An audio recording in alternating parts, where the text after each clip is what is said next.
Okay, so we are recording. So I'm just going to cover some of these perspective problems. Um, let's do this one. I'm not going to do every sheet in totality just because that's going to make things really difficult in terms of time. But let's start with this one. And one of the things I do with pictures like this is I kind of will start by just like drawing in orthogonals and seeing where they match to find the vanishing point. It looks like everything's going down there.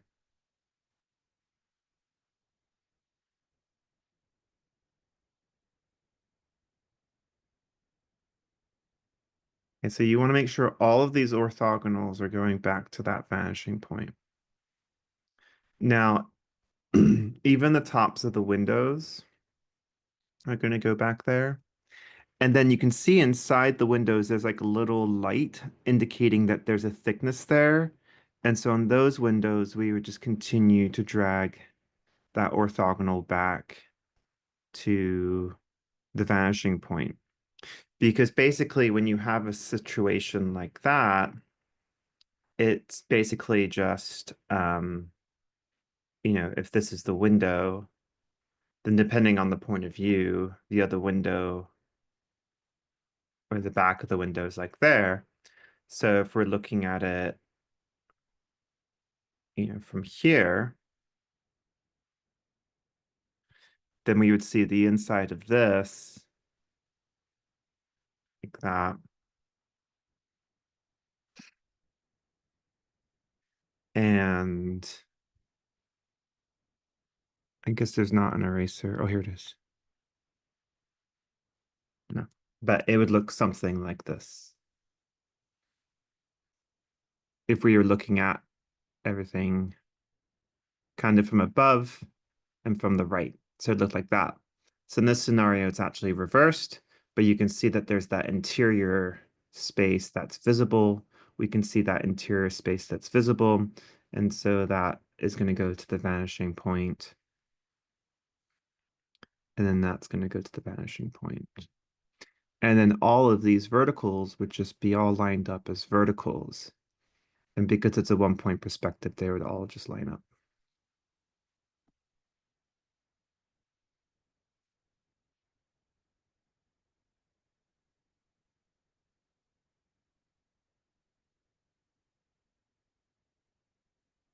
Okay.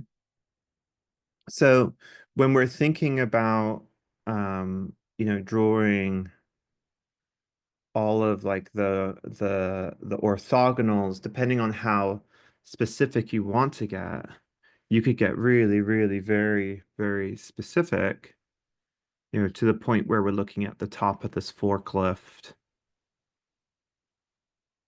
and then we're looking at the top of the bonnet for the forklift, or maybe that's the back of the forklift. But all of the spaces that we see light and dark have planes that are going to be affected by perspective. So that's that one. So feel free to correct as we go along. Now the boxes should have been relatively straightforward. We've done some boxes in class. So we just take this one. That one's going to go there. That one's going to go there. And there. And then we can just decide on the thickness of the box. And then that will go down like that. So then here this is below the horizon line. Here's the horizon line. It's to the left of the vanishing point. So that means we see this side and we see this top. And that top and that side are only visible from this position in this relationship to this vanishing point and this horizon line. So if we go all the way up to the top here, we have a similar scenario. Like so. So corner to corner to the vanishing point. Establish the thickness of the box. And again, this box now is to the right of the vanishing point. So we see the right of the box and it's above the horizon line. So we see the bottom of the box. This one, you're not going to see any orthogonals unless it's transparent because the box face itself, the plane that's facing us would block all of the orthogonals. Now, if you did something where you wanted these two to function together, like as if they're in the same space and they're both opaque, you could overlap them like this. And then you would simply just say, okay, that's the thickness like that. And then here, perhaps you would say, that's the thickness, that's the thickness,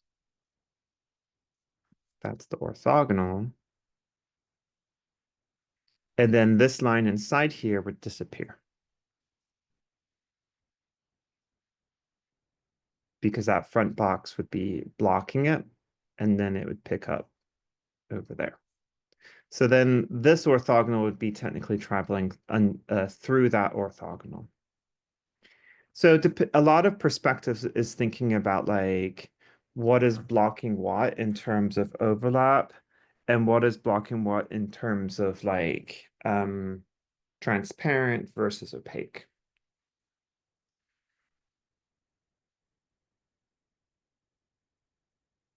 So this one, the biggest mistakes I get on this one usually are with the E and the W. So then for those, this is the vanishing point for E. So we're going to go down to that vanishing point, down.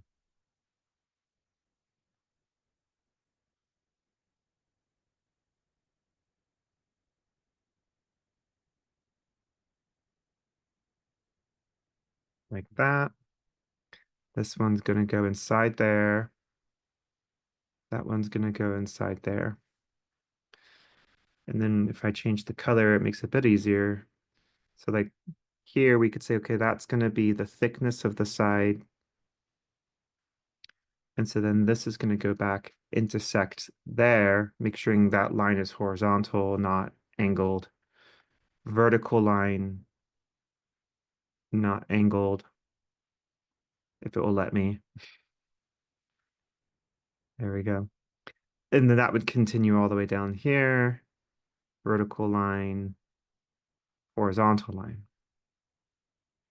And so then that would be, the various right side and then underneath and inside here that you would see based on the location of this E to us and the horizon line and the vanishing point.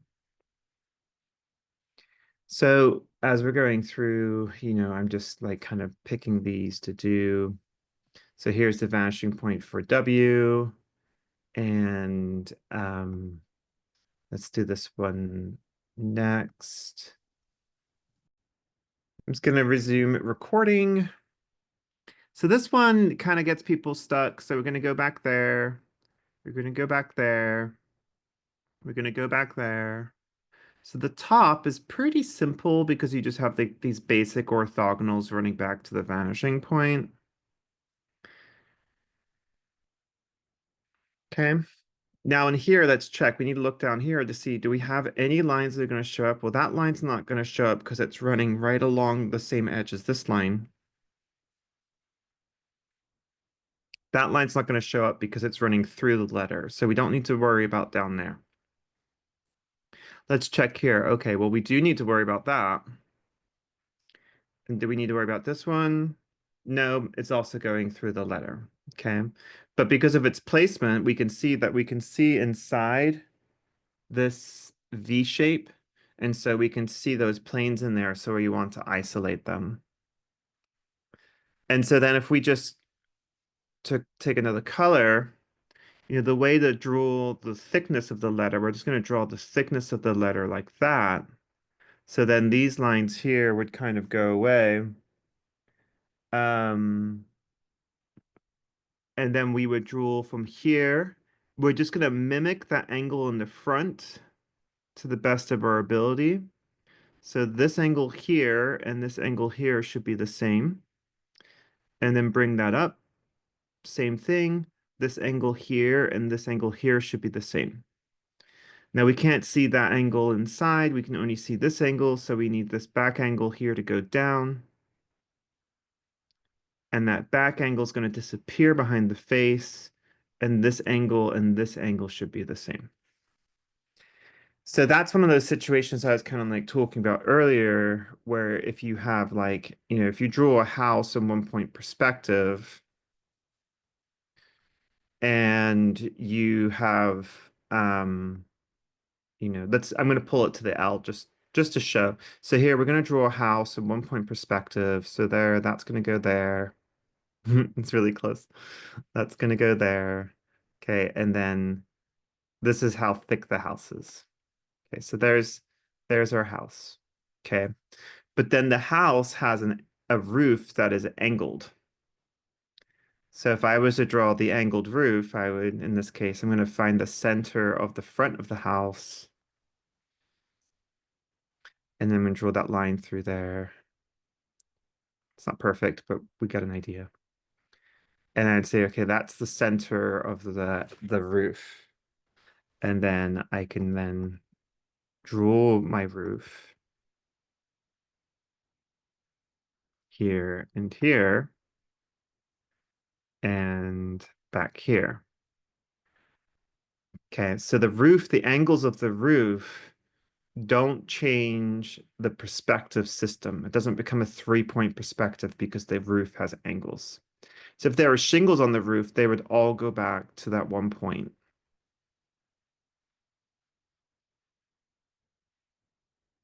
like that. And so then even here, if the shingles were like a grid shingle, then those would go like that. They would get closer and closer as they get further away, but they would mimic the angle of the original edge here. So as long as that angle here and all of these angles stays the same, that everything will still be in perspective. So sometimes those angles can get a bit tricky because like you're looking at something and you're thinking, well, that doesn't work with the perspective system. But the actual, way that things are diminishing space is functioning fine. It's just that you've got these angles that are parts of these systems that are showing up. So this one, there's often like a lot of bumps on this one. Sorry, I stopped sharing. Okay, so one of the things that's hard is the U. So let's look at the U. And this is kind of like the S in the 2 point perspective. There's some similarity in the problem. So let's start off with the easiest orthogonals. Like those are the easiest orthogonals because they're coming off of like a straight point, like a 90-degree angle. And then here, what we want to do is we're going to follow down the vertical line until it starts to curve. And when it starts to curve, we're going to draw an orthogonal. Okay. And that's going to allow us to start to see that whenever this one just happens to be lining up, but whenever the curve has a point of like importance in terms of like establishing the trajectory of the curve, we can pull an orthogonal from that. So like here along here, they're pretty much all the same until about here where we can say, okay, well there it starts to change. And then here we can see it goes behind the letter. So we don't really even need that one. And so then if we come in here, next thing we're going to do is just assign a thickness to the letter. So we're going to assign that thickness. And then the following things like, okay, well, how do I figure out how do I figure out how thick this is, but over here? So in that case, just draw a horizontal line over till you hit that orthogonal. Okay, and we draw a straight vertical line down until here because that's where we started to see that change in the curve.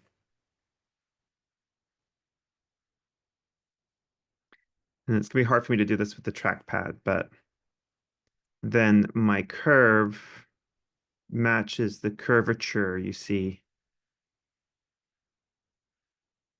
of each one of these planes. So again, this goes back to like the rectangle of foam core being folded into a cylinder.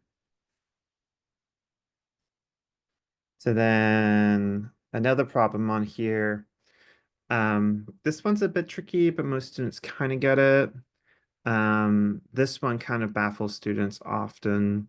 So we're going to just start with like those very direct, basic orthogonals from the 90-degree corners, like that. Then just follow, like pick a thickness and follow the shape. So it goes over, it goes up, it goes over. Now it's going to go up and disappear. We're not going to see it. So then again, there's kind of like this question of like, well, how thick is it then? And so to answer that question, um, we can look at this measurement here and then come down here and we can say, okay, it's about that thick based on this thickness here. Um, so the way to do that, the other way to do that, that's a bit more complicated, is to redraw this entire shape in the back and connect it to check that thickness. So like to do that, we would redraw the whole shape in the back.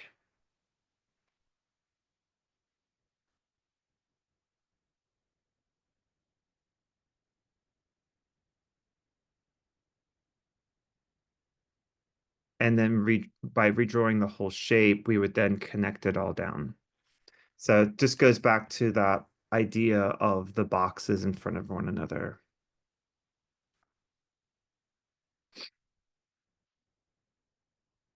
So these boxes are connected like this, with the front face facing us and the back face hidden. Then we can see that there is uh, a mimicking in the back of what's happening in the front. So that's how we could determine that.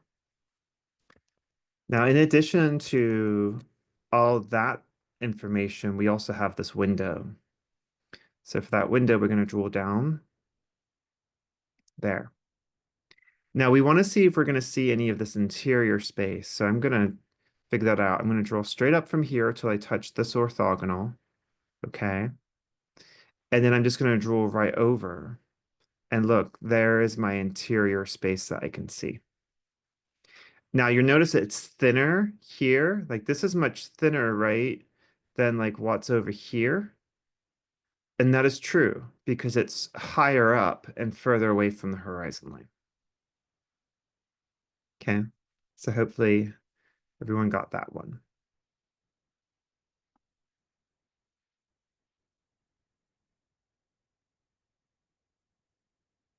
The stars sometimes give people a little bit of a problem.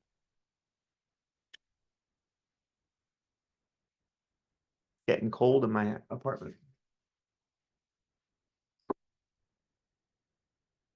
So with the stars, it's all the same principles. Okay.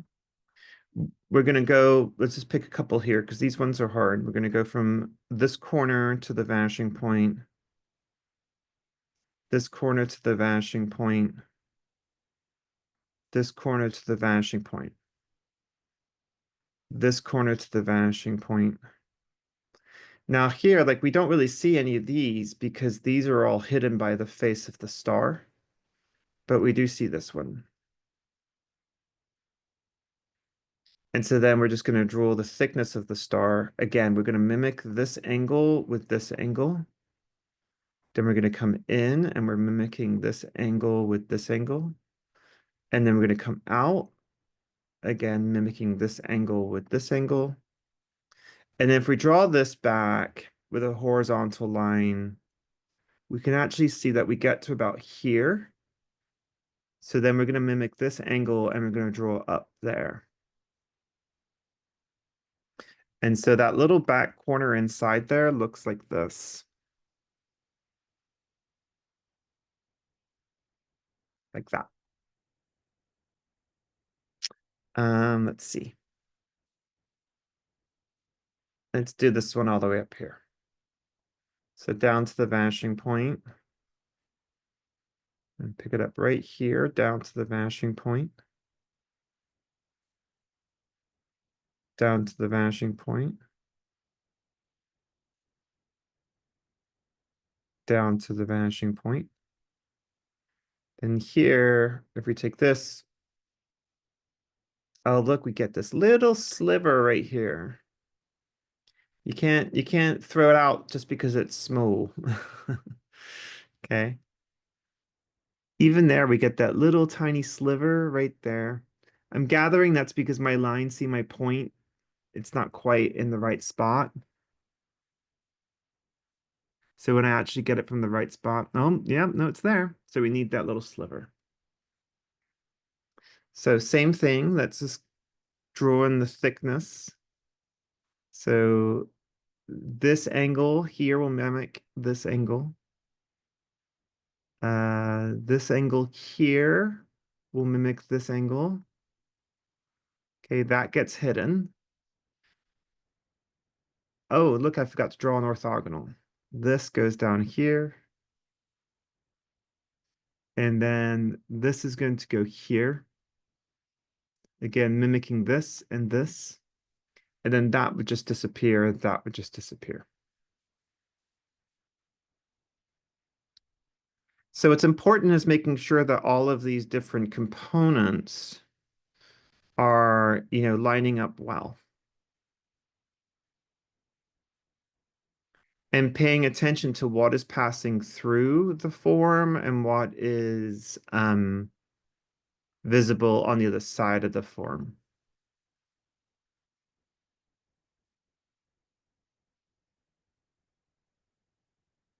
Okay, so we're not going to see anything from over here because it's blocked by the front of the form.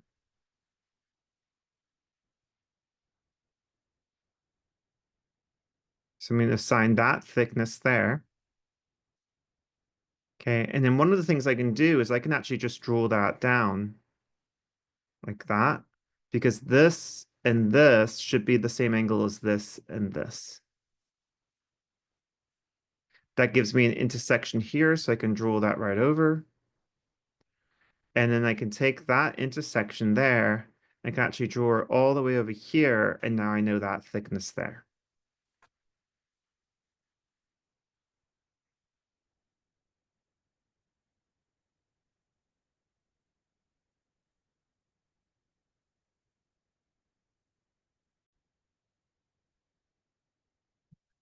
So the bed came up as an issue. So we're going to draw from this point on the bed to the vanishing point, this point to the vanishing point, this, whoopsie, this point to the vanishing point, this point to the vanishing point. And I'm just looking for the big changes in the shape of that curve so I can figure out, basically they're the different planes of the curve.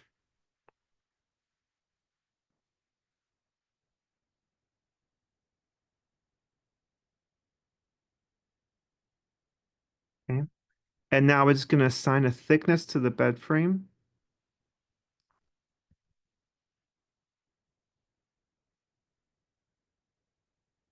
There. And come straight down here. Trying to keep things vertical and horizontal. And then we know then now that we need to capture the curvature. So we're going to go up and down, something like that. And then it's a pretty horizontal line over to the other side.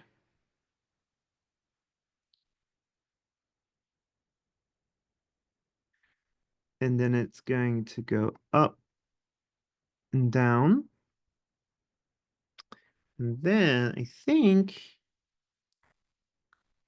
Yep, there's a little tiny sliver right there we can capture from that side of the bed right there, pulling that down. So then inside here, that's going to go back to the orthogonal, the vanishing point. And this is going to go back to the vanishing point too, but it's hidden by the bed almost. We can see right here, there's a little bit of that bed leg. Okay.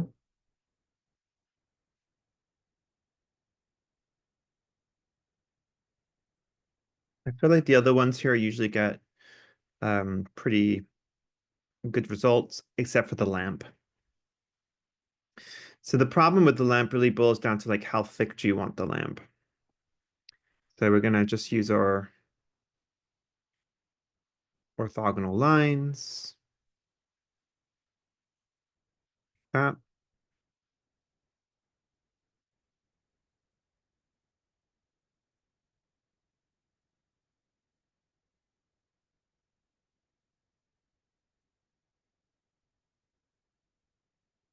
could be a horizontal line.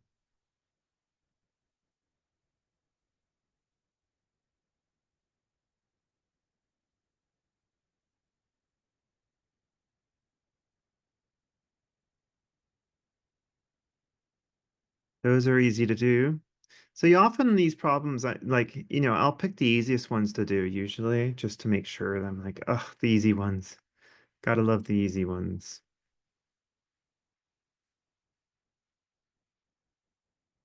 Now, the next question is like, how thick is the base of the lamp and how thick is the lamp shade? So if I draw a vertical line straight down from the lampshade, that tells me where the lampshade is interacting, okay? But if we look here, the lampshade is not actually interacting with the corner of the base. So that tells us that the corner of the base here has to be further away because this lampshade here is not lining up with that base. So let's erase those. So that tells us that, if this is going to be where, if this line here represents where the lampshade would interact directly with the base, that we've actually got to be a bit further along like there.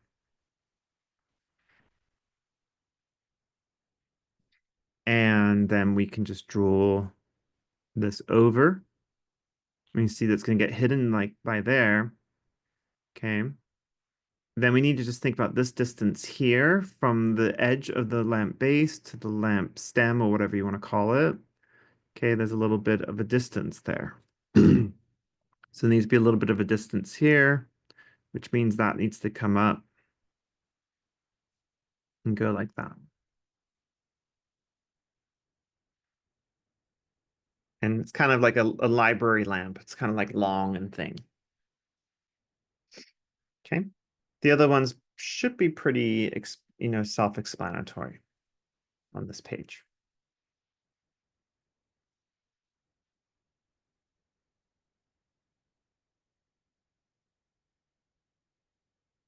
Skip this because everyone's going to have different answers, but they should be pretty similar. Okay, so then let's look at this, which is the um,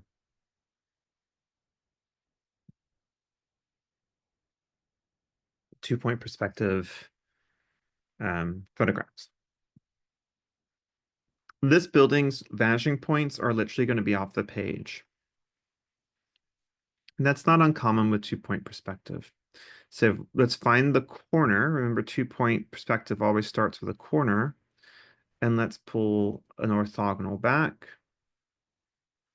and pull an orthogonal back. Okay, so there's our first vanishing point. Now that tells us if that's the vanishing point, that then our horizon line should be in here. Let's just make a nice long horizon line. And then let's go from here. Let's see how long it takes to touch the horizon line. Okay, now it's touching the horizon line all the way over here. Now, we already know that that side's going to have a longer trajectory because This, we see more of this side, so that tells us the vanishing point is going to be further away from the corner than this side, because this side, the vanishing point is the amount of the side revealed is less. So since this is a smaller side, it's going to have a closer vanishing point. So then we take this and we go there, boom, boom, boom, boom. Now our orthogonals should all run to that vanishing point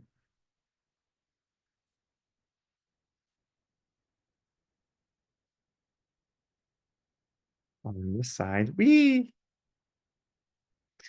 And then on this side, these orthogonals should all run over here. So, again, the side that has got the most information revealed is going to be the side that has the vanishing point the further away. Now, this one down here is a little bit trickier. Okay, so first of all, go ahead and we're just going to start by finding the vanishing points. Okay, so there's a vanishing point over there. Let's check that. So it's down in here somewhere. Okay, so I may not be lined up with something. Let's see. There we go.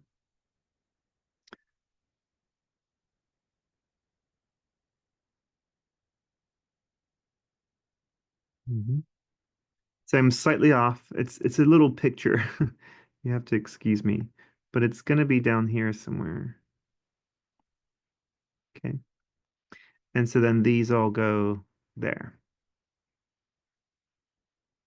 And so then what throws students off here is like that this is actually facing us.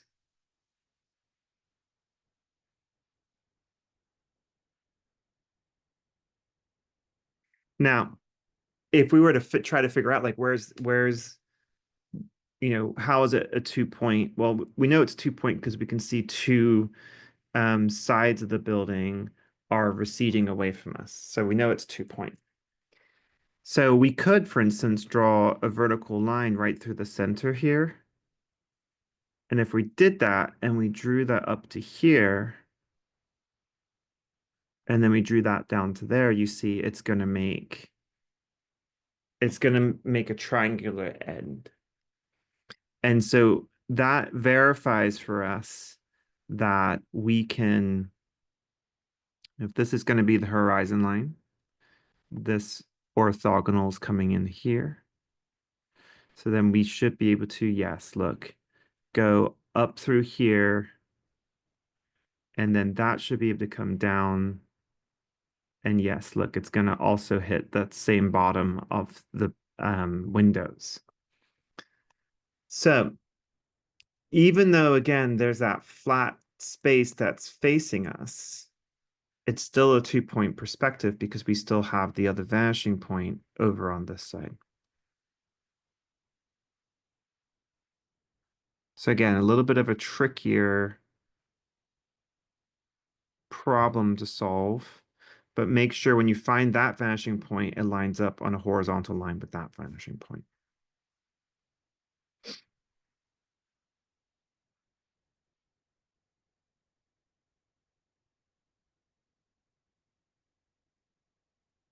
Okay, the boxes are pretty simple.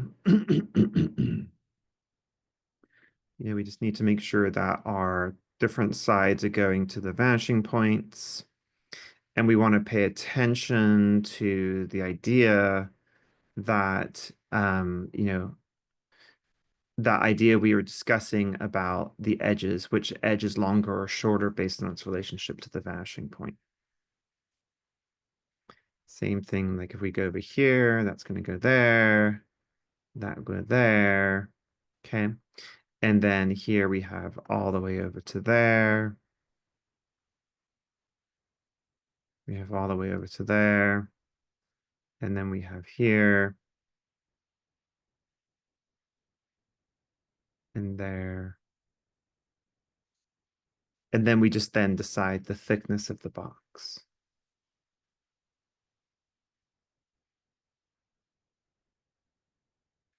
So what we want to always pay attention to is the location of the form to the horizon line and the location of the corner to the vanishing points.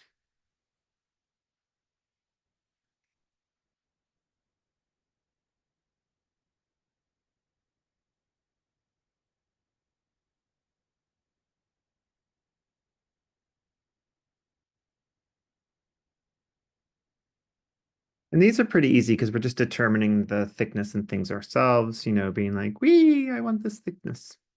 I want that thickness.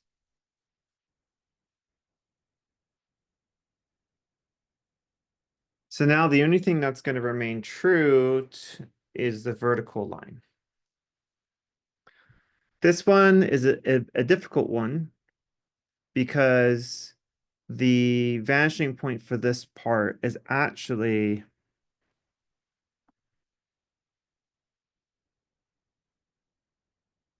this vanishing line, this edge corner, sorry, actually has that vanishing point over there. So then say the thickness of the cube is, or the box is like that. Um, we would see like this and inside here, and then maybe a thickness from here back to there.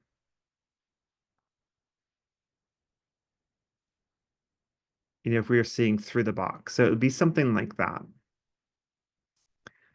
But since we've not been drawing boxes that are transparent, it would just look kind of weird like this. Because this corner and this corner is always going to go to that vanishing point in a scenario like this.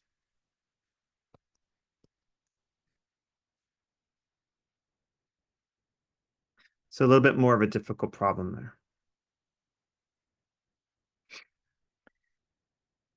Okay, so this page is pretty difficult. So let's start off by just kind of like, I want to look at the letter S.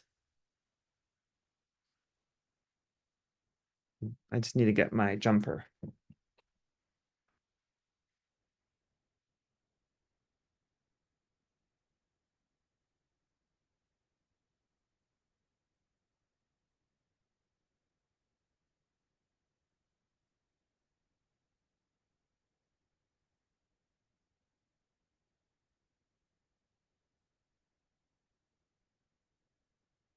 Okay. So the easiest thing to do when you have complicated letters like this is start out by drawing them as like block letters. Okay.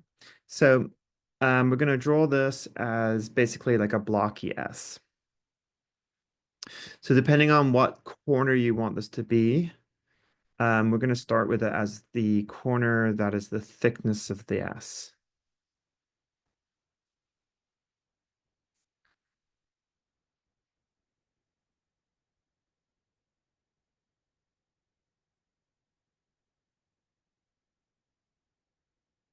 I just start off with basically a rectangle.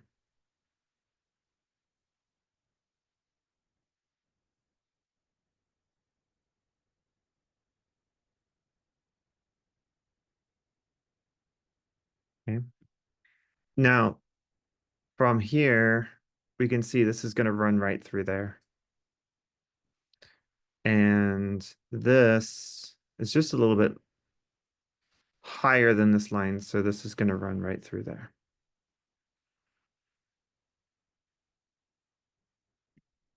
Okay.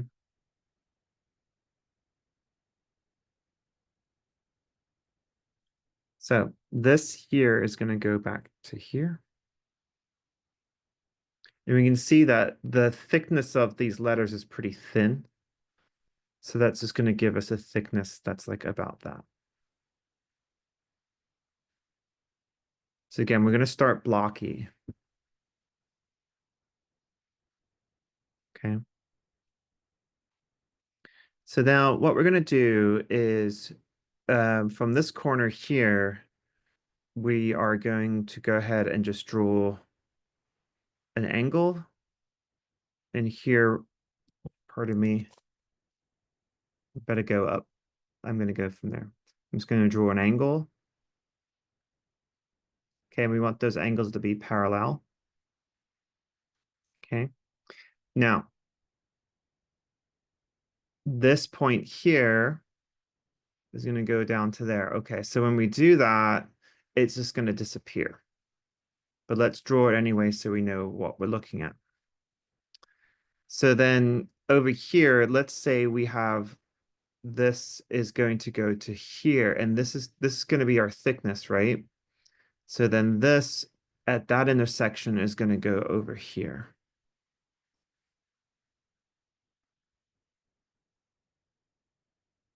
So then here we're going to have the same sort of like interiorness here. Okay. And so it's just going to disappear right there. And so then at this point, we have the thickness of the S everywhere. And I know it doesn't look like an S yet. So hold on.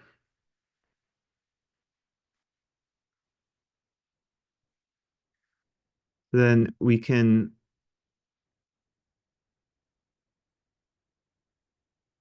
carve out our shape.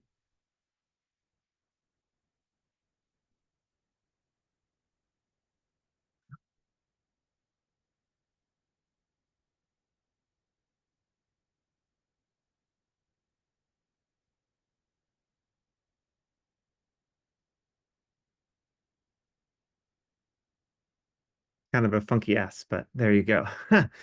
Okay. So now we have that shape of the S, and we can then, after we've got that shape, which this is me just drawing this badly, then we can do the same thing we've been doing all along, where we can say, okay, so like let's find these orthogonals for that curve.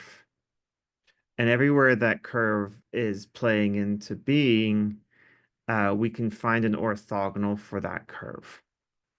And so then that allows us to mimic the curves that we have, so that there is, similarity in the way that these curves function. So then if we did that, we take this, then we can say, okay, so here, sorry, I need this tool.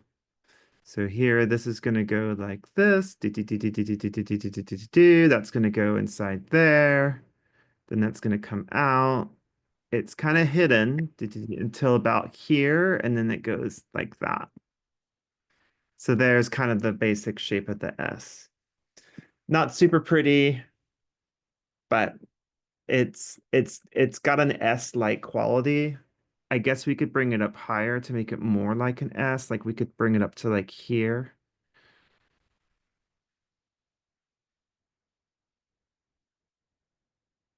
to kind of like carve out that shape, but the principle would still be the same and would still apply the same way. Mm. So that, depending on what you selected in terms of like making your thicknesses and which corners you selected, that's going to alter the appearance of the letters. So like, let's take the letter N here. And one of the tricks is like starting these off just as like cubes is a great way to do that, even if it's got a curve in it. Because if it's got a curve in it, you can subtract it from the cube. Just like sort of Michelangelo used to say, he released the prisoner from the stone. So we can think that way. Okay, so let's start off with just a basic cube. Okay, now we can get very technically involved here and we can say, okay, so let's find the center of the face.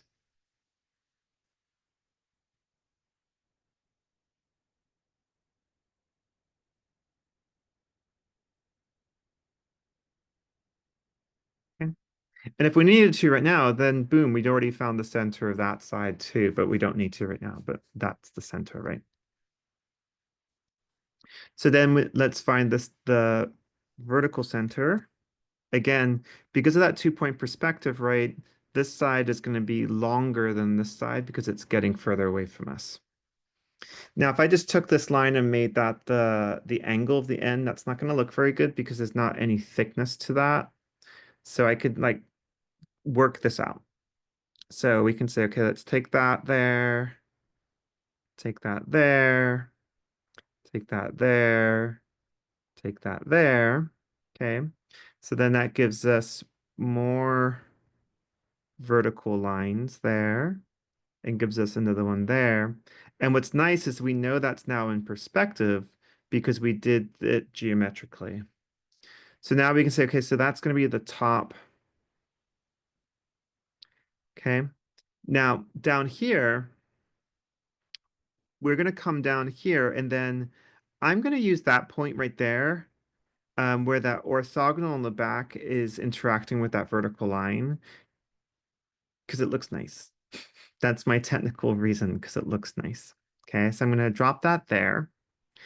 Okay, and then I can see that now, I can now start to see that shape of that letter N. Okay, so I need the thickness of this part, the thickness of this angle part to be similar to the thickness of this part. And so I'm going to look for a distance. That looks like a good distance. I'm going to pull that down. Or we can do this another way. That was going to be a bit too small, I think, which is we can start here and pull up and again mimic that, and we're going to get the same result. Mimic the angle that we created, and when we mimic that angle, it's going to interact with that vertical line there. Okay. Now, this line here is going to go back there, and then the back edge here is kind of easy. We're just going to pull that down to there. So then now the question is like, well, how do I draw this? Let's start off by drawing that to the orthogonal like that. Okay. And we can see it's going to vanish behind here. And so, our N then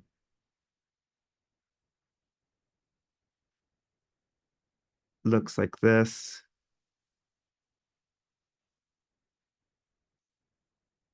And those divisions of space are really helpful here because they really help you to divide that face geometrically so that things are, functioning as, a predictable measurement, or they're measuring as a predictable uh, uh, measuring as a predictable measurement.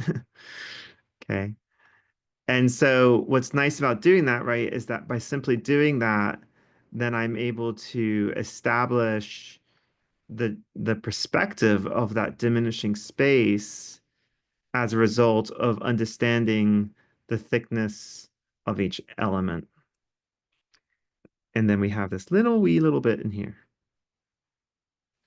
So that would be our letter N.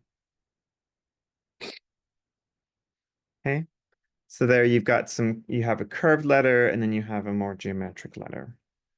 If you do the J the same way you did the S, where you start off with it being very geometric and then shaping it, it's going to become a good shape.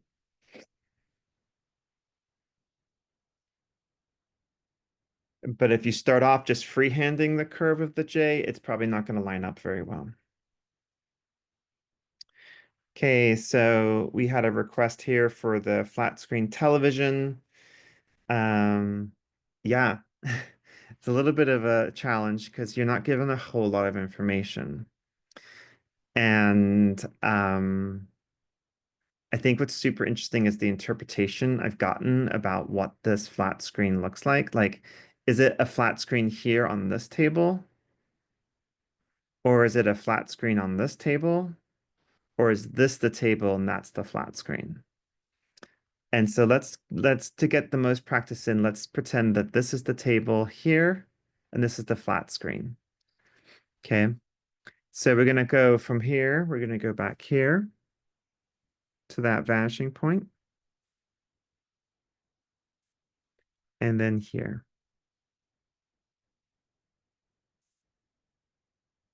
Be nice if my lines were actually going to my vanishing point. Okay. And then let's go ahead and make sure that the table is a bit longer than the screen just because it is a flat screen, which is another word for a monitor. The monitors today are much thinner than the monitors that were made back in this time period. Okay, so we're just going to give that a little bit of a thickness. Boop, boop, boop, boop, boop, boop, boop, boop, boop. Making sure it's vertical there, Vaughn.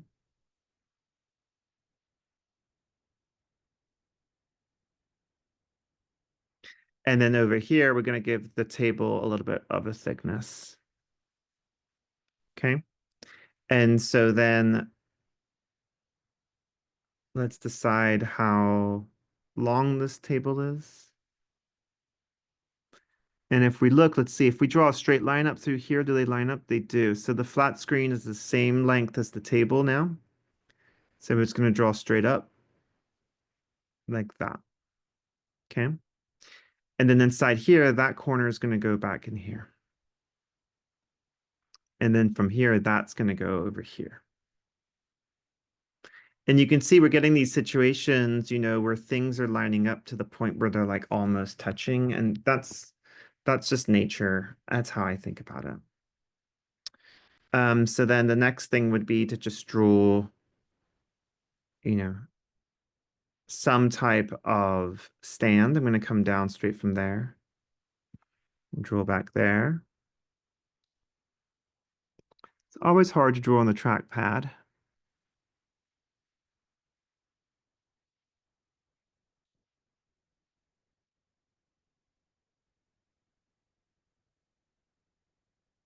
And we're going to make sure that stands in the center, and to prove that, we're going to put that part of the stand on the back on the inside the thickness of the television.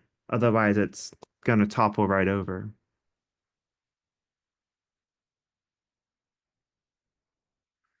And then this is going to go back there. And then we made sure that this was a little bit inside, so that means that this part would be like here.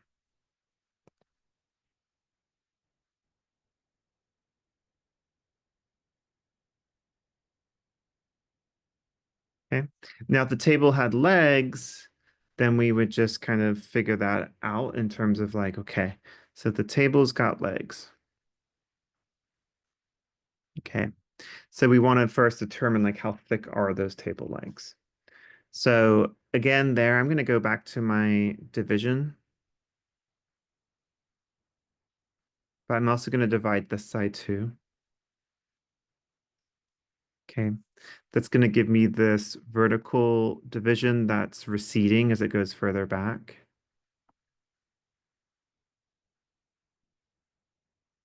And then I'm going to actually subtract some space out of there.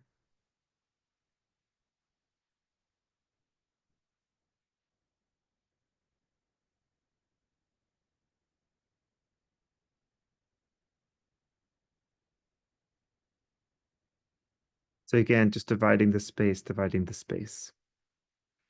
Okay, now I'm going to take my vertical lines where we have those interactions and pull that straight down there. Pull that straight down there. Pull that straight down there.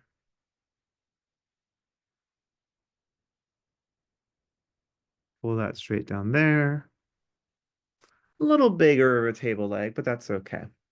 Let's balance out the thickness of that like kind of thicker table leg by making sure that this thickness is also equally as thick. Okay, that's going to come all the way over here and hit here, and then that should go back there and look at this.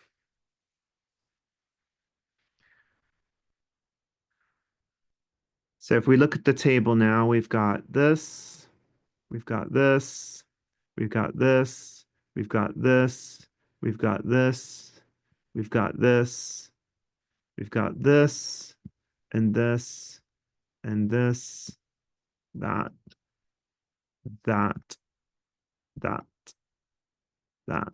This is just the bottom of that TV. But that's what we've got for the table so far. And now inside here, we want to see that orthogonal go and make there. Okay. So I'm going to draw that in, but not with black because we're going to make a few lines there, I think. Or go with purple, lilac. So I'm going to take that back to there. Okay. Now from here, we're going to go back here. Okay, now we can see that there's an intersection right there now that's behind this leg, so we're not going to see it. Let's see over here. So if I do that, boom, there is an intersection. I can see it's right there. So that's going to come straight up. Okay. And so now we have this.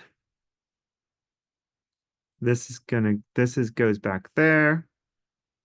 Okay.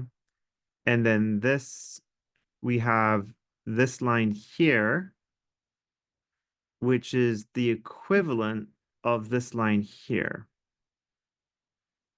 Okay. So then our next thing that we're going to do is we need to figure out the thickness of that leg back there. So then this here is going to go back there. And that's going to give us this space here to there. And that's going to go up there. And that will go back there.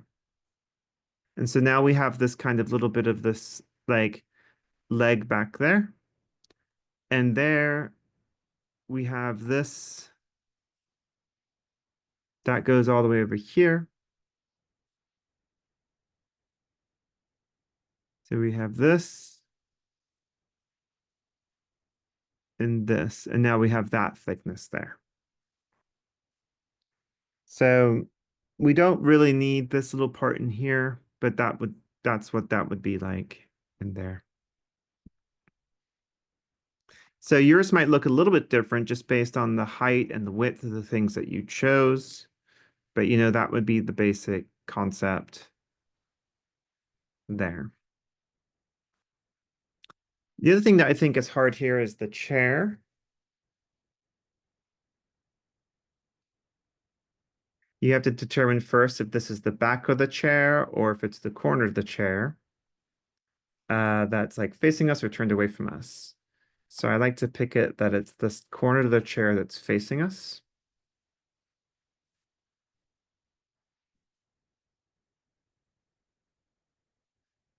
So that goes like this.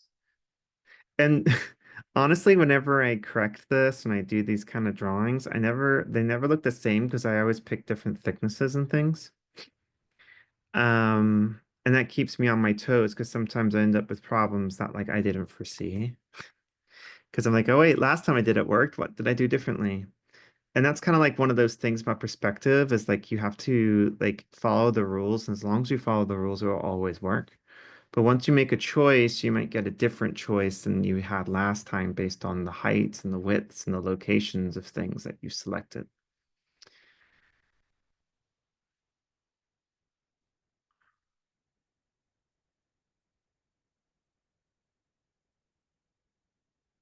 And so this is like, just building this shape,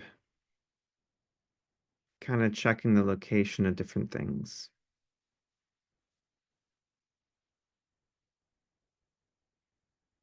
Okay.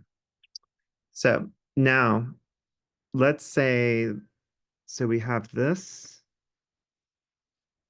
and this and that and that and this and that. So that gives us like the basis of our chair. So now what we have to do is we have to think about the thicknesses of things. And we also have this little bit here. Okay, so how thick are the legs going to be? Okay, so this, I'm just going to move a line over there along that orthogonal.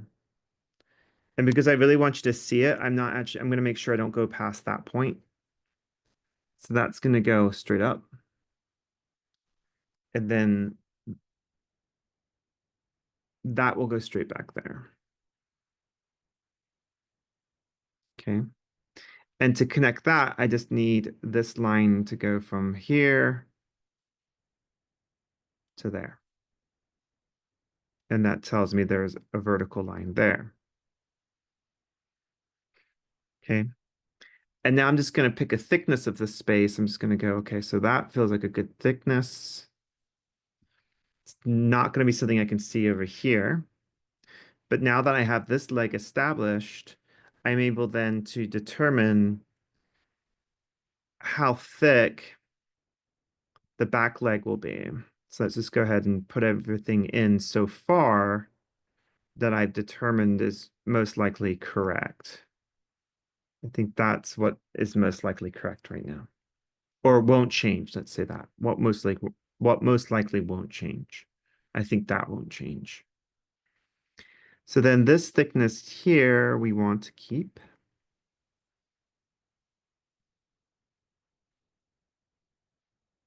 So there we see that leg. And back here we see this leg. Okay. Let's go ahead and say, okay, that's going to stay, isn't it? Okay. Now, here, we're going to pick up from here. Okay, I'm going to pick this up and I'm going to put it there. And then I'm going to redraw through there just to help me make sure I've got the correct orthogonal to the vanishing point, like that. Same thing here. I'm going to pick this up. I'm going to put it up there. And then I'm just going to draw straight back through here. That way I just know I'm on the right orthogonal. Okay, now this thickness here I guessed on. So we're going to guess back here. That looks about the same thickness. We're just going to go a little bit thicker. Okay, and so that's that vertical line. And then we already know where this vertical line is going to go because it establishes itself by interacting with that orthogonal. We already know where this vertical line is going to go because it's establishing itself with that orthogonal. So see how this corner here lines up with that corner there. This corner here is lining up with that. So now we just have to draw that in. There, there, there, there. And then this goes there, that goes there, and this goes there. Okay. Now we're not going to see from here to here. That's going to cut through that leg so we won't see it. Okay, so the only one last thing left to do is give the thickness to the seat. And so I say we just come down here and make sure that goes to the vanishing point. It does. Okay, that's going to come all the way through here. Do, do, do, do, do, do. And then it's going to pick up from there back to there. Okay, and if this was a drawing program, I could go in and just erase this little inside stuff. Maybe you wouldn't even see that now, but that would be a way to draw a nicer chair. And then maybe the back of the chair here is half the thickness of that leg. And so then we'd have something like that.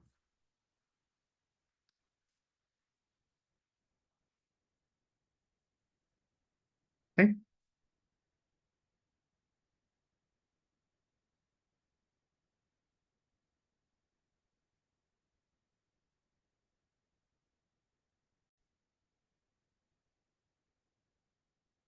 Okay, so let's look at these problems.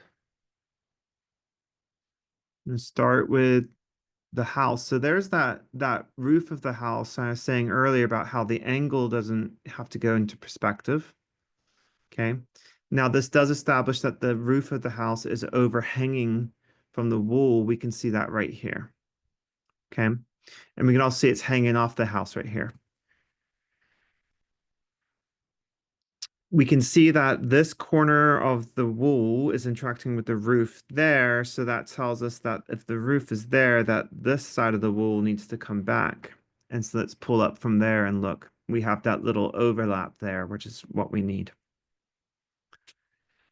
Okay. Now, for this, we're going to go orthogonal. From every 90-degree angle, orthogonal, orthogonal, orthogonal, orthogonal, orthogonal, orthogonal.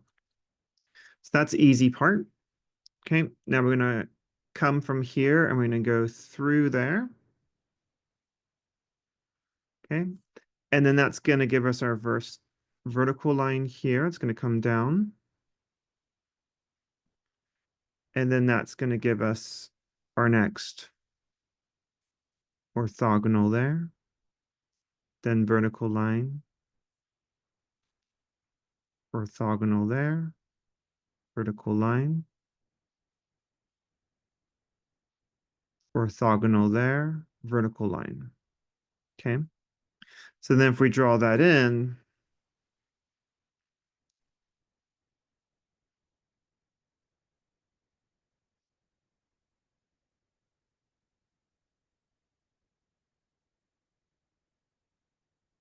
we have something that looks like this.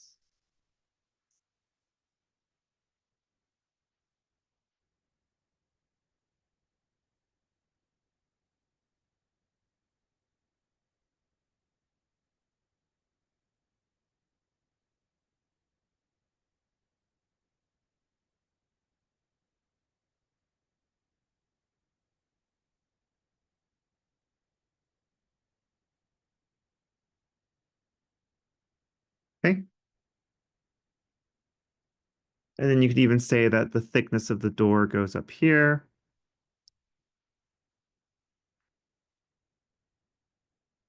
And the curvature disappears here.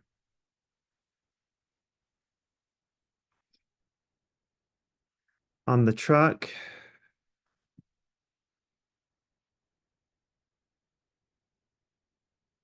whoops,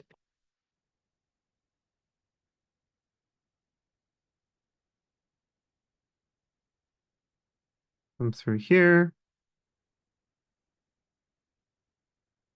gonna come through here.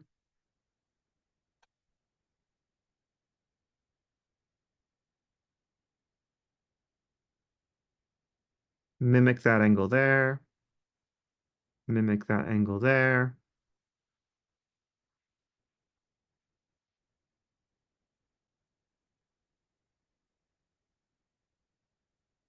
About there. This is gonna go there. This is gonna go there. Vertical line. That's gonna go there.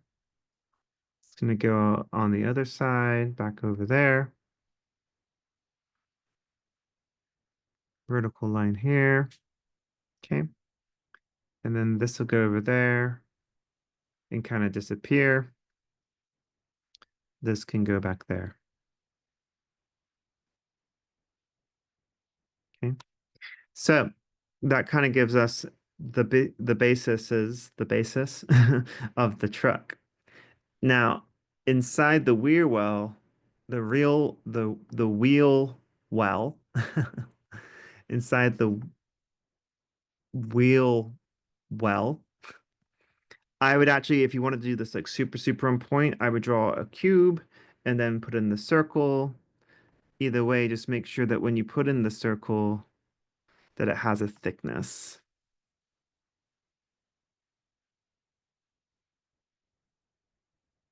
Sorry, drawing on a trackpad, not the easiest.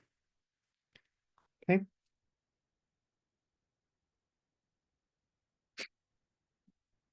Maybe I should just make that look better and do this.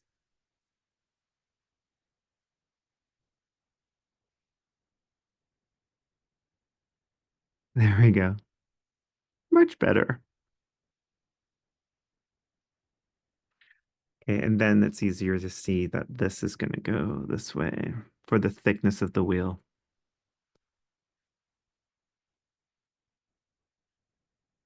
Okay.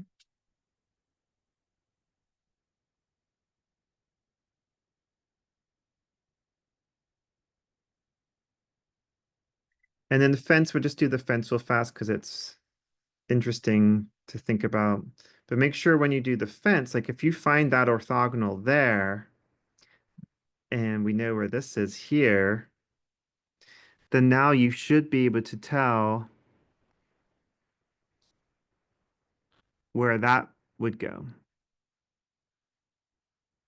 Because all these things are going to kind of line up.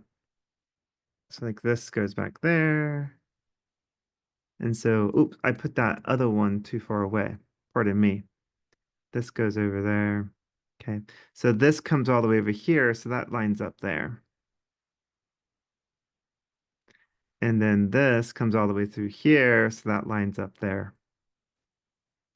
And this comes all the way through there, so that lines up here. So then if we figure out just drawing all these, say if you have a French post over here, then it's going to come over there, and it's going to interact right there.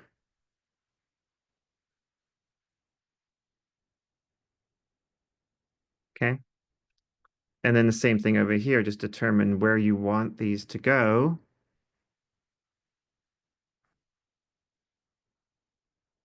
So we have this and this. So that just comes back here and back there. And that interacts here. And that goes up there. So then that tells us that there's a fence post here. So on the top, you end up having this grid, and that grid is kind of mimicking the outside edges where you have the planks.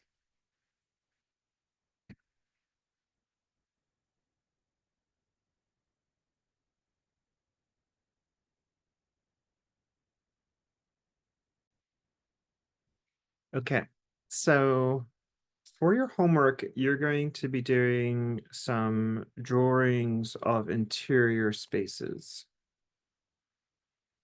So I'm going to do this digitally. It's not the best, but it will be um, somewhat accessible. And just in terms of you can see what the goal is, like the idea. And so our goal with what we're going to do is practice perspective, but to do it in such a way that we have, I'm looking for a way to make this a little bit more grainy. Um, a little bit more off a reaction to a space rather than, pulling a space apart methodically with math. And, there we go. That's fine. And so, we understand this idea that uh, if we have a 1 point perspective space, um, you know, and we have a room, and the room has a wall,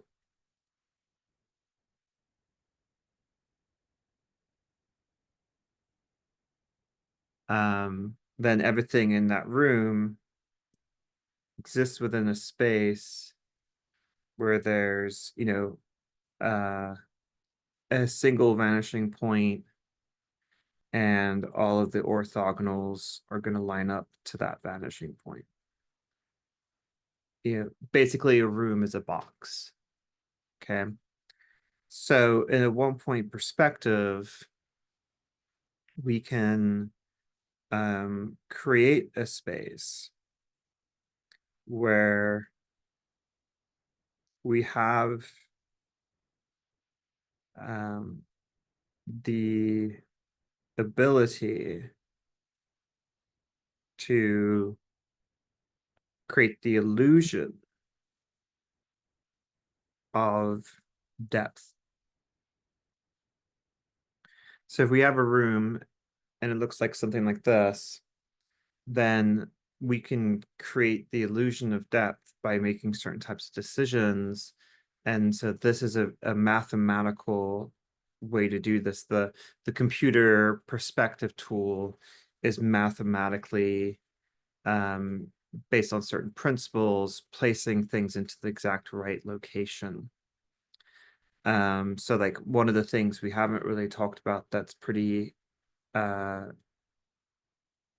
helpful is when we use perspective like this, for instance, if we want to figure out what the floorboard grid, if we put like a tiled grid on the floor, what that might look like, we could draw an angle um, to create a line on the floor. And then where that line intersects with the orthogonals,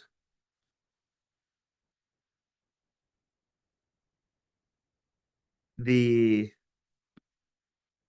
horizontal lines of like a grid on the floor would be established. And as they get close to us, they're going to get bigger.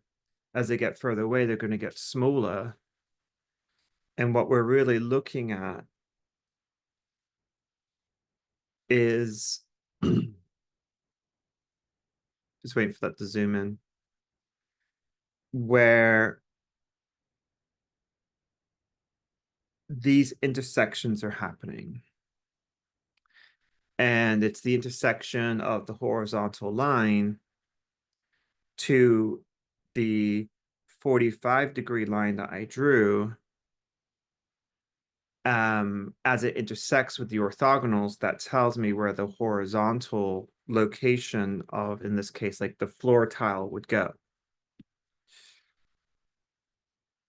So like if I pull this out, scoot this out, divided this space up predictably based on a 1-point perspective system. And then I could say, okay, well, that's going to be dark, and this one's going to be dark, and this one, sorry, it's catching up on the screen. There you go. And this one, and this one.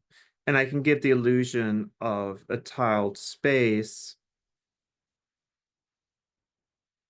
moving through space just by creating this initial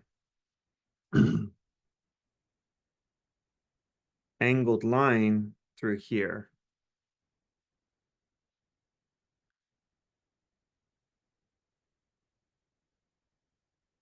So when I create that line and I pull it from this point here, oh, blimey.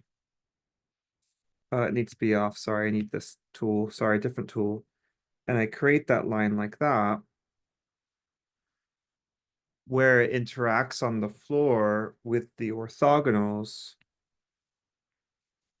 here and here and here, create the location of the horizontal lines that create the top floor.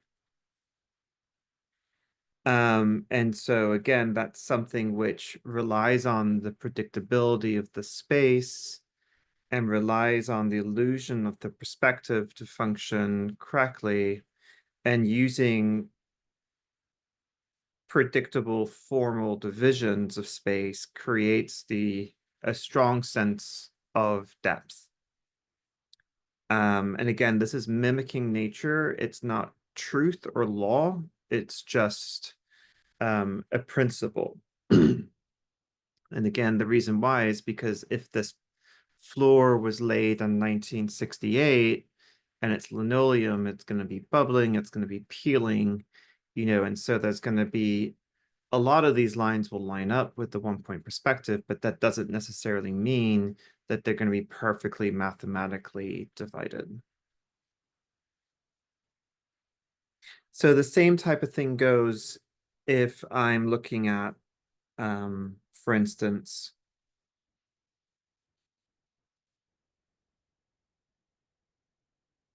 if I'm looking at a like a road, okay? And so on the road, say I have telephone poles or power poles. So like here's my road and my curb.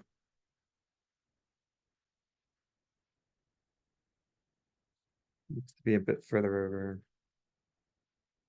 There we go. Okay. And so say this is a sidewalk here That's my curb. That's my sidewalk.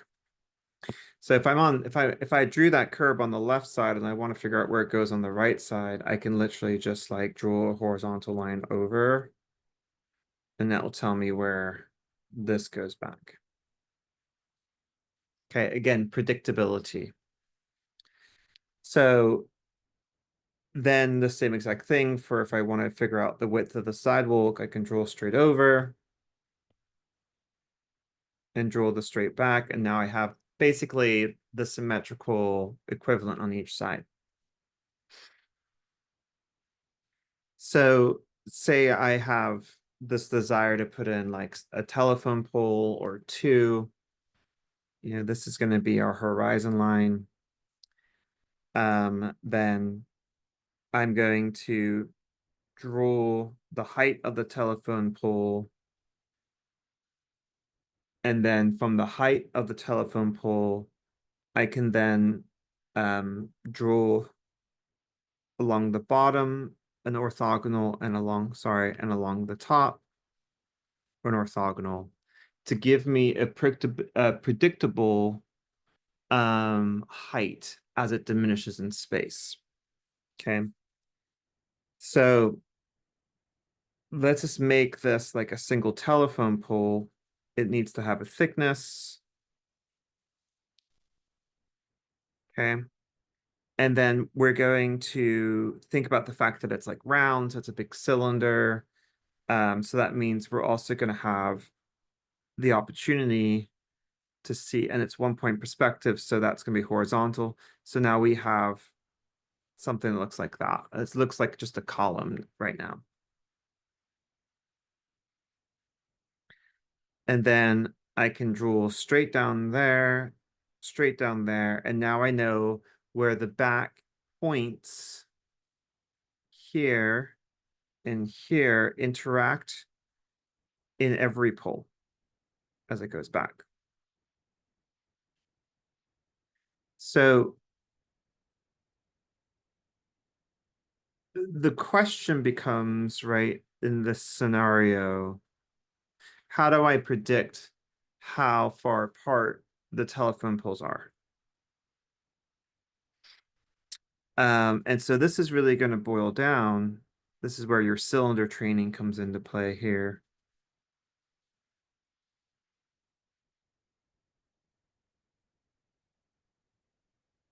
There's our cylinders. This boils down to like kind of just a predictable thing. So if I take let's take my ruler and down there at the bottom, I don't know if yeah, you can see the angles. So I'm going to start off by visually thinking, okay, like how far apart are telephone poles usually? So I'm going to say they are usually about that far apart. So the angle is 60 inches. Okay. So I'm going to move it back to where it's interacting with the left far side of the pole. And I'm going to draw a line straight down to there. And I'm just going to keep that same angle. And I'm going to move it over and I'm going to draw a line straight down to there.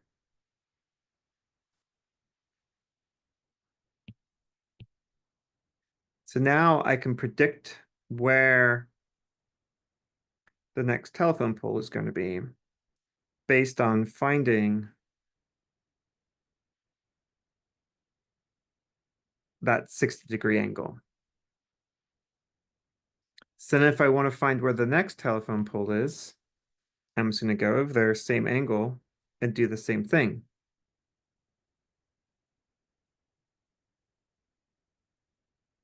So there's a predictable distance that happens each time. And if you do the same angle each time, what's going to happen is the space will just naturally get diminished at the right rate based on the perspective space you've drawn. And it'll get smaller and smaller and smaller as it goes. I wasn't very careful there. There we go. So again, this goes back to this Renaissance idea of a one-point perspective grid space where everything on the grid lines up perfectly with everything else. It's predictable, it's formal, and it is something which often ends up looking very static. Okay. Uh, Thinking about Leonardo, thinking about like uh, uh, the Brunelleschi paintings, thinking about things like even some of those Raphaels that we looked at. So everything is on an exact grid. But life, as we've said, right? Like life is, as we've mentioned it before, life doesn't work on a grid. And this assignment is really about discovering that life doesn't work on a grid. And so what we're going to want to kind of think about is how do we capture a more um, reactive or um, almost emotional relationship to the world around us that we interact with. And so to do this, we kind of want to play around with the way that we react to space. Okay. And so we've studied together the idea of the continuous line contour to create forms.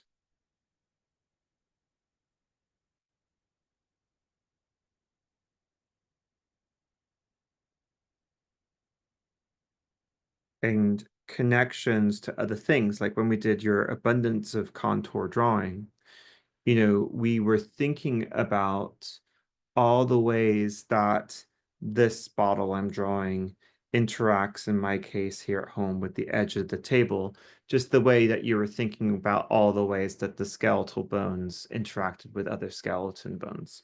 Okay. And so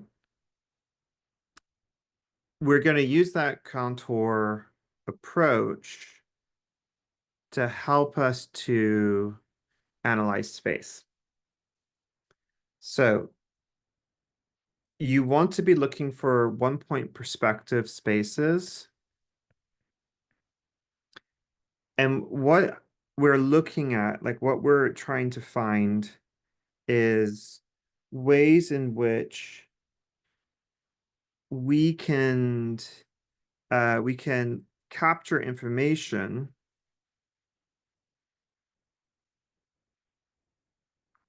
by reacting, but with uh, the idea of the linear perspective. So in one point perspective, we need to find horizontal planes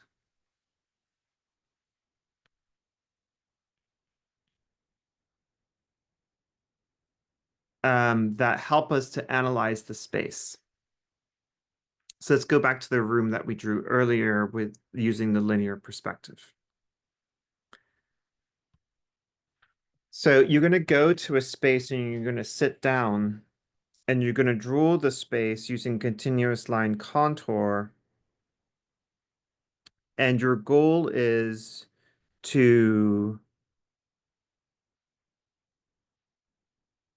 capture as much information as you can in one sitting without making too much of a mess of the perspective, but also without using the mathematical approach. So earlier we had that room and it had that tile floor. It's a bit too, sorry. Just trying to get my tools right here.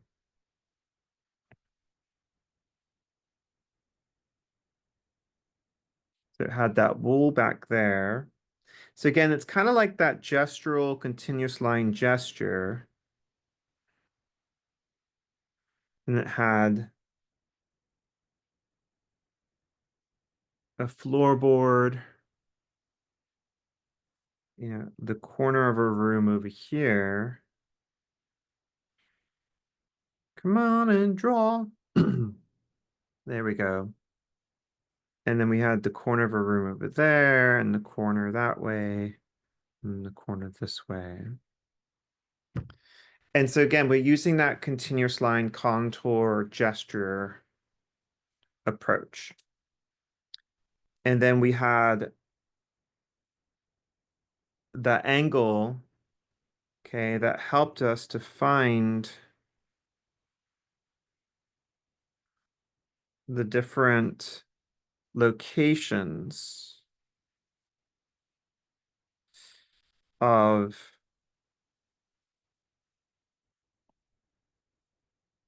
the horizontal lines on the floor.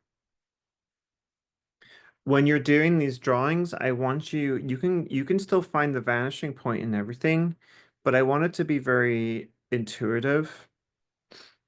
And if you do all that work, I want you to do it lightly so we can see it. I don't want it erased. So that means there's a horizontal line there, there's a horizontal line here, a horizontal line here, horizontal line there.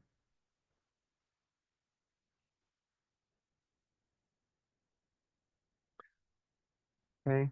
Sorry, it's a bit blurry because of just the way that we're doing this. So it's horizontal line, horizontal line.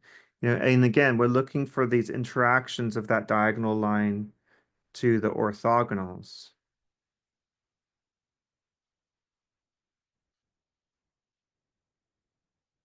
Okay.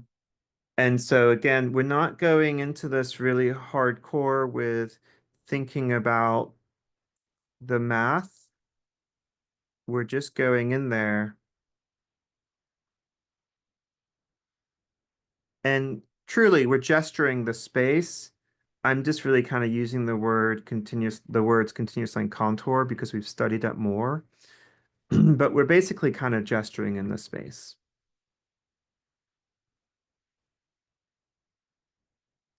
And the difference here, right, is that we're not mathematically predicting, we're not dividing, we're not, using the Union Jack, we're not doing all those things.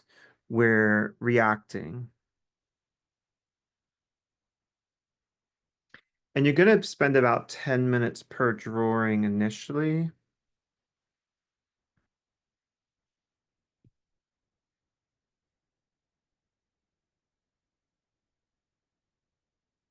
And just kind of like reacting to the space you're in. You actually do need to go somewhere. Of course, with the snow, that somewhere might just be like your bedroom.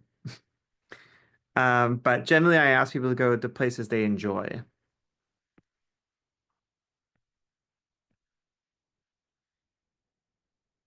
So maybe there's a light in the ceiling here.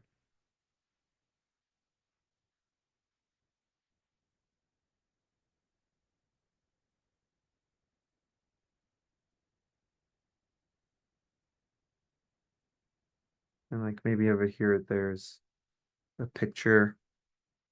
So I'm just making this space up, but you're actually going to draw a space. After you've done the initial sketch, the next thing you're going to do is you're actually going to go back over and you're going to draw with pen. So again, you're getting that multi-layered sort of element that we've been practicing all along.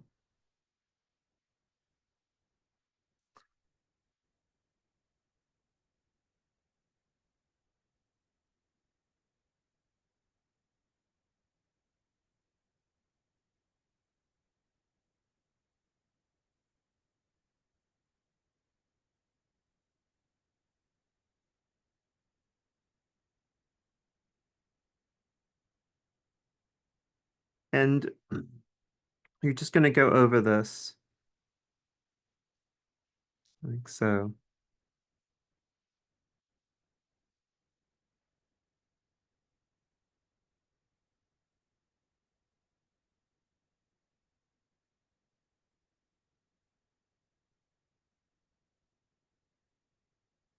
You're only going to go over the bits that you want to keep.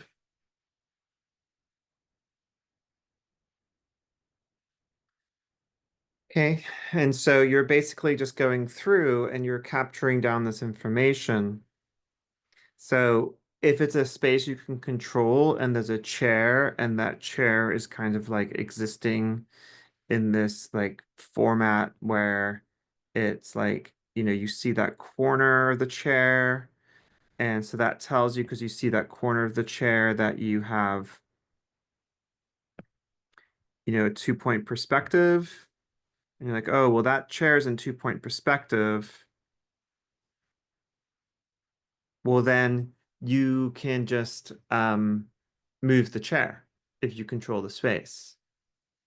You don't want to have things in this space that are in 2-point perspective. So before you start drawing, place yourself, remember, if you can see the corner of a room, then you're doing a 2-point perspective. So you want to sit down so you can only see a flat horizontal plane facing you. And so if you do that and you sit down and there's like a bunch of stuff that's in the way that's like disrupting your ability to see a flat horizontal plane focusing you, facing you, then you don't have a 1-point perspective. And so anytime you have corners, right? Like remember, if you have a corner, then you have a 2-point perspective. And so watch out for that. And so again, if it's a space you can control, then move things around so everything's in 1-point perspective and making your life easier that way. Okay. So when we are doing this, we're looking at doing a number of different types of drawings.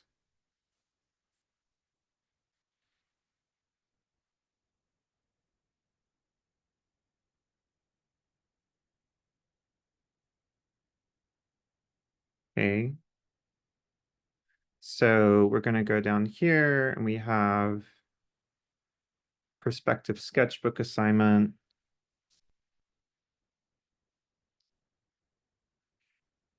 And then there's a PDF.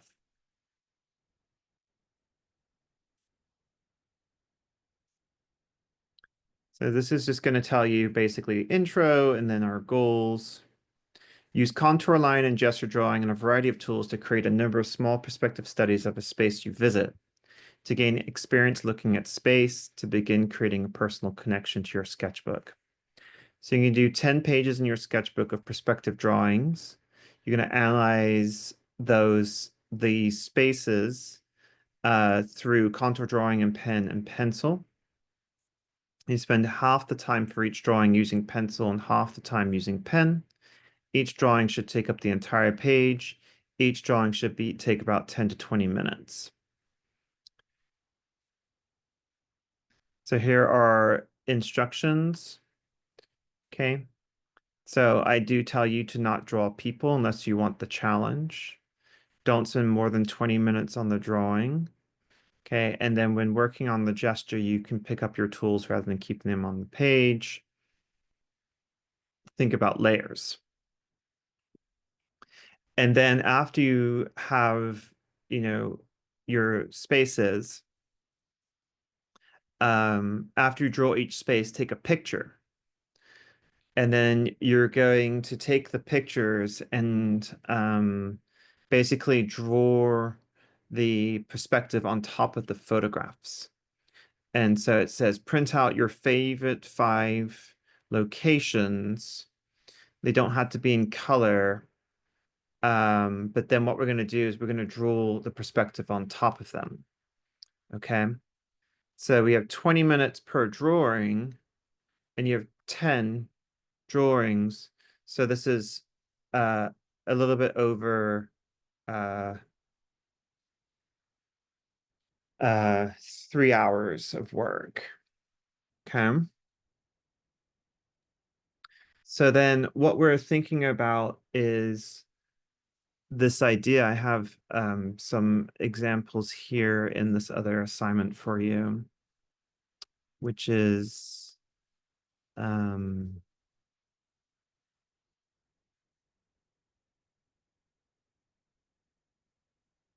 here, I think.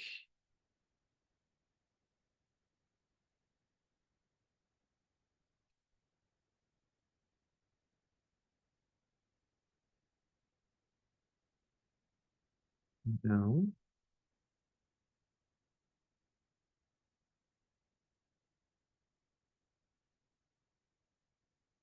just looked at that.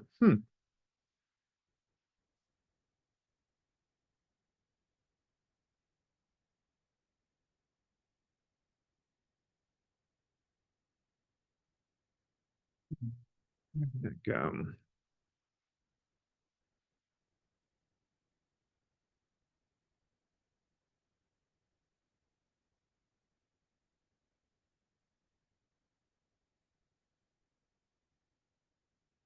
Hmm.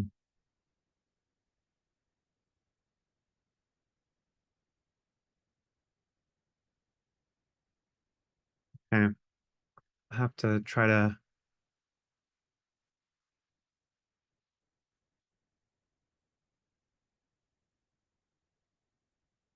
be.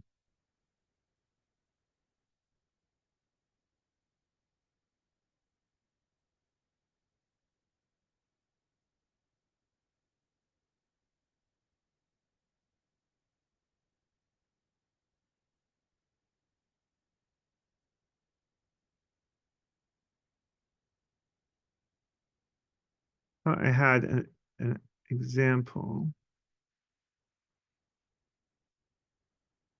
Here we go. Here are some examples of what students did. So this is technically a 2 point. I must admit the assignment doesn't say you can't do 2 points, so you might want to try some 1 points and some 2 points, I suppose. But here's some examples. Should download that and then put it into the file.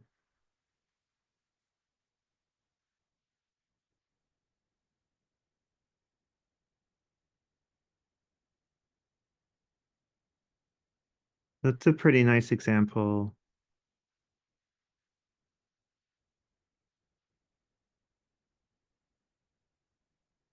kind of our goal.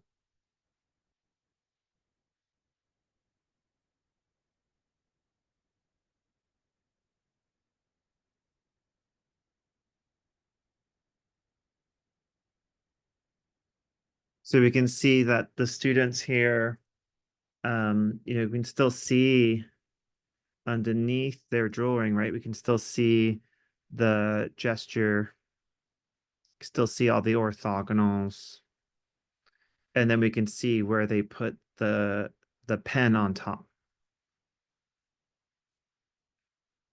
Okay, so this is a nice example here.